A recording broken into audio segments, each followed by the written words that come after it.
OBC आरक्षणाच्या संदर्भात OBC आरक्षणातील क्रीमी लेअरबाबत सुप्रीम कोर्टानं महत्त्वाची टिप्पणी केली आहे। जर आई वडील दोघेही IAS अधिकारी असतील आणि त्यांची आर्थिक परिस्थिती चांगली असेल तर त्यांच्या मुलांना आरक्षणाचा लाभ का मिळावा असा सवाल न्यायालयाने केलाय। दरम्यान या संदर्भात अधिक माहिती देण्यासाठी आपल्या सोबत आहेत आमचे प्रतिनिधी शिवाजी शिंदे।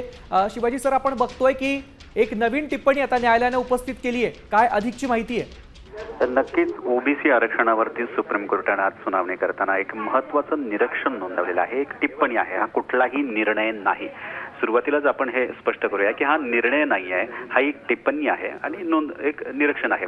जर एखाद्याचे आई वडील IAS अधिकारी आहेत किंवा मोठे अधिकारी लेवलवरती आहेत, IAS अधिकारी आहेत, त्यांच्या मुलांना आरक्षण देण्याची काय गरज आहे का?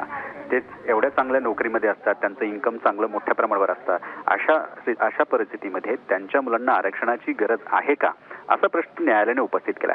तसंच या सगळ्या आरक्षणातून यांना या IAS अधिकाऱ्यांच्या मुलांना ठेवायला नको असं महत्त्वाचं निरीक्षण हे कोर्टाने नोंदवलेलं आहे। एकूणच काय क्रीमी लेअरची जी आरक्षणाच्या संदर्भातली जी याचिका होती ती सुनावणी करताना न्यायालयानं हा निरीक्षण नोंदवलेलं आहे।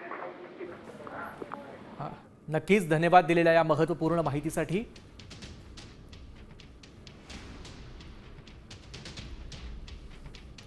नेमकी न्यायालयानं काय निरीक्षण नोंदवलंय पाहूयात। उच्च पदावर आणि चांगली कमाई असणाऱ्यांच्या मुलांना आरक्षणाची गरज आहे का?